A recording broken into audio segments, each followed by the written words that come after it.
Hello, Helen. Can you hear me? I can, yes. Good to talk to you. I was going to Thank say good you. to see you, but it's been a long day. I want to ask you about very strong emotion. And in my case, it's been a lifetime of fear, so much so that I'm now chronically ill and almost bedbound with what I think fear has done to this system. However, that's beside the point. So when I sit in the silence and the sensation of fear is extremely strong in the body. Yeah. There's no narrative going on. It seems that there are two things going on. There is the silence and the spaciousness, and then there are the symptoms in the body, the clutching in the throat, the tummy, the sweating, Yeah. the heart, and so on. So my understanding is that in order to fully experience the fear, I'm not focusing on the symptoms. I'm constantly bringing attention back to the stillness and the spaciousness. Is my understanding correct in that, and is my practice correct? Yes. If I have a strong emotion, fear for me was just, I don't ever really remember a time when it wasn't there. Before it was just pretty constant. And the most direct thing we can do to work with it is to bring attention back to the self, whichever way, doorway, as we were just saying. If that's for you, that stillness, silence, then bring attention back to that.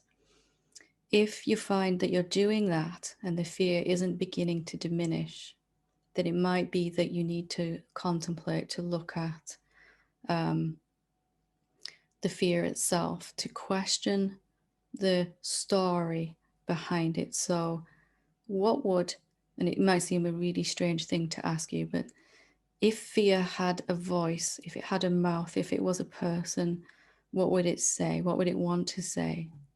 When I looked at this, what's it trying to tell me? What idea is this fear showing me I still am buying into? Because when I thought I was a separate being, we have all these ideas about ourselves and the world and everything. And these ideas are no longer true. They're not true for the silence, the stillness, but we might still be holding on to them in some part of our consciousness. So when I really looked at the fear, because I sat with it, I came back to the silence over and over again. And in fact, the fear intensified for a little while. And I realized I had to look at the story behind it. And it was some real sense that I am not safe. I'm not safe. I'm in danger. And it seemed really weird because at the time I was an adult with, fairly successful outer life and no conscious reason to feel that way. But there was something really inside that really still felt that was kind of curled up in the fetal position, sort of bracing for impact. You might feel that, sense that inside you somewhere. I'm being triggered all the time because of my life situation. And I've been very unwell for 9 years, and I live alone. My partner committed suicide. And there are a lot of physical symptoms, and they're quite alarming. So the triggers are not a mystery to me, and it takes very little for the fear to be triggered. I'd like to suggest that we turn that on its head if you're open to looking at it. Definitely go. What if the physical symptoms and the fear, emotion, and the story were all kind of manifestation, different ways that this same thing is showing up? So I'm holding on to this story inside simply because I don't even know it's there until it starts really causing havoc with my life. I might have it just always been there. And if I don't question this story, it starts to show up as intense emotion.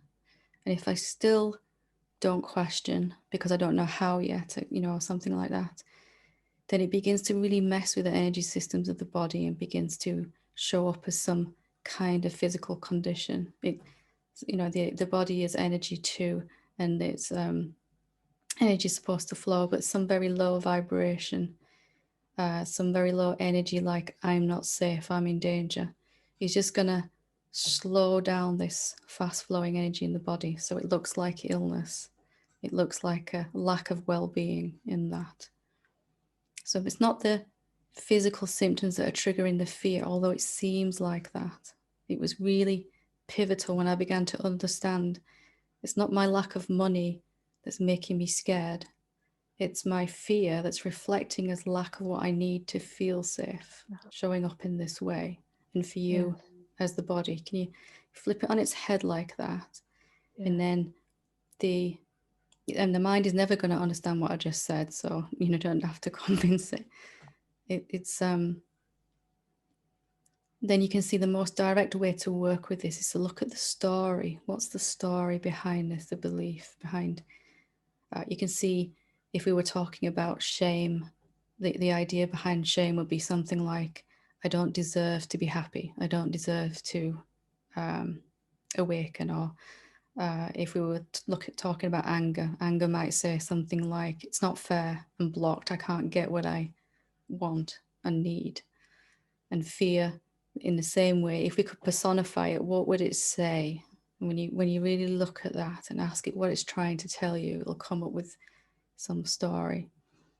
And then you can take that into contemplation. On my YouTube channel, there is a playlist called Core Teachings. Suggest looking at the contemplation one, how to work with a question. Is this really true that I'm not safe? Because if we don't challenge this idea, we're going to continue to experience it as the emotion and as the physical reflection in our body.